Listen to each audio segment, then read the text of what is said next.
This bird is very sick. She's a Cape Parrot, the only uniquely South African parrot, and one of just 1,000 in the wild. That's Lady Grey, all by herself, which I think might be part of the problem in her rehabilitation. Dr. Steve Boys, ornithologist, zoologist, and a National Geographic emerging explorer, has been watching Cape Parrots for years.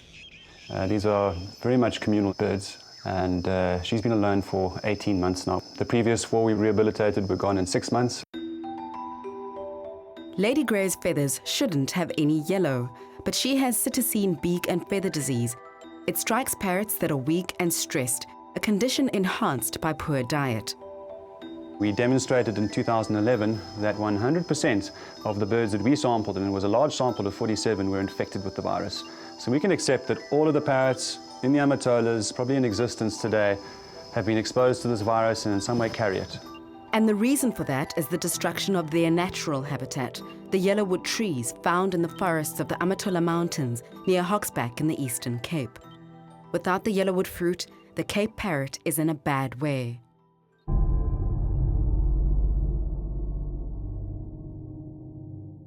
Lady Grey was found in King Williamstown by possibly the country's most avid amateur Cape Parrot enthusiast, a man who keeps watch on these clever, gregarious birds. I noticed the parrots about 8 years ago, and then I've been interacting with him and see them birdshie every morning. And in the evenings I do a bit of photography in the good light.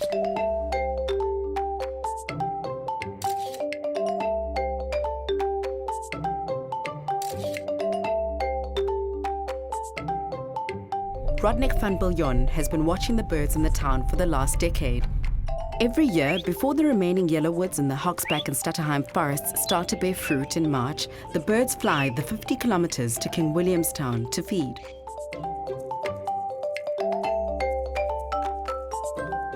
Rodnik knows every tree that they visit. These are also Nguenia wild plum trees all along here.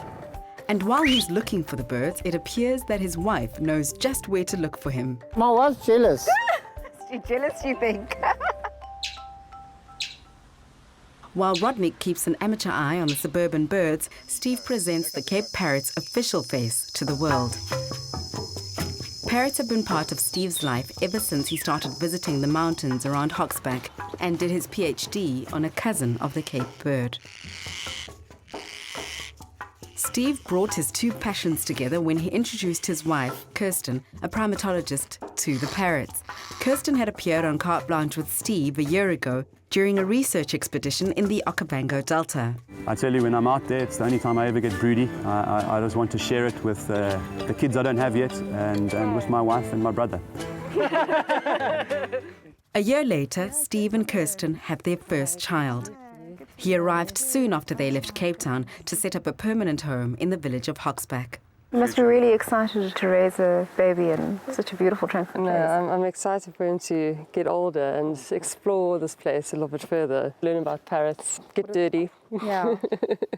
When he's not nurturing his newborn, Steve's out there fighting the good fight for the parrots. And it starts with the yellowwood.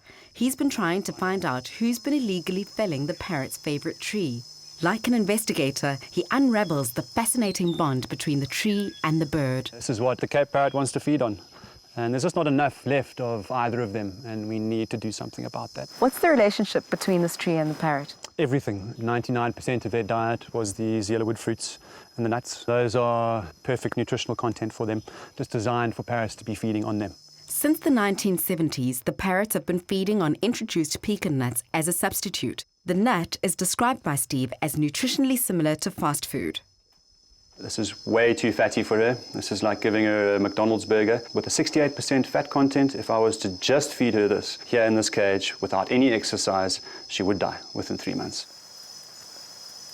This forest is alive with sound, with the stream rushing below, the sound of parrots flying up above, and cicadas all around. This is our national heritage, and instead of shrinking, it should be protected.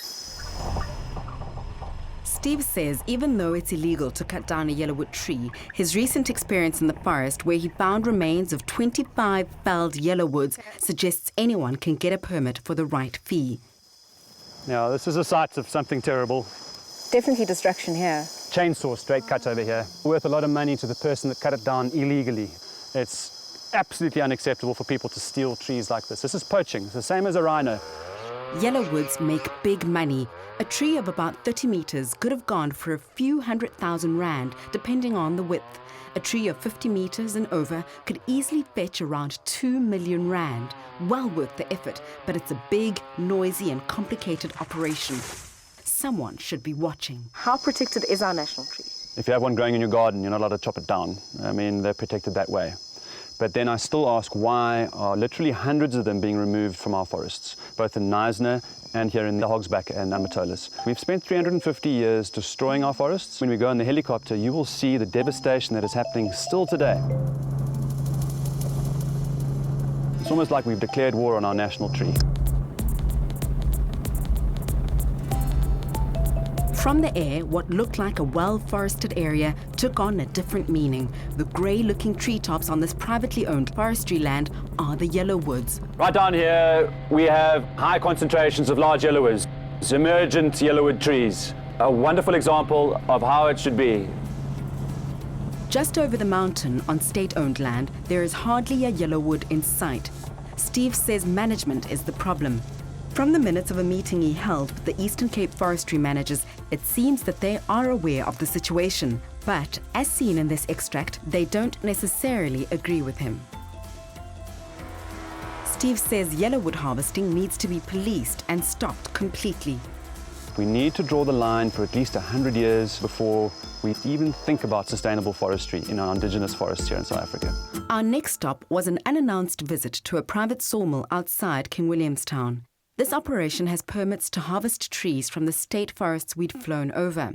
They then use the wood to make expensive furniture on order.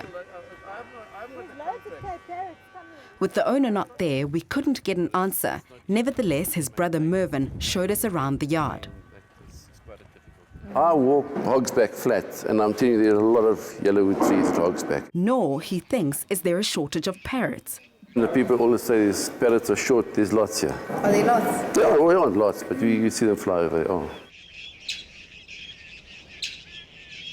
Numbering around 400, the Hogsback area has the largest Cape Parrot population in South Africa. But with the national population peaking at around 1,000, and that's a global figure, Steve has looked local to get help. Without the help of an active community, the future of the Cape Parrot and the yellowwood tree is bleak. Steve Boys has brought them all together. Steve has partnered with the local village to help in re-establishing these important forests. He says they have a partnership that will see the villagers collecting seeds and growing saplings for them. Initiatives that will ultimately help in nurturing the parrot. We have 4,000 trees growing right now in those homes down there in that village. And in September this year, we will be planting those trees in these forests. Villagers get paid 10 rand per tree grown, but it's about more than employment. One day, the yellowwoods will feed Cape Parrots, and 40 years down the line, local children will be the guardians of the forests.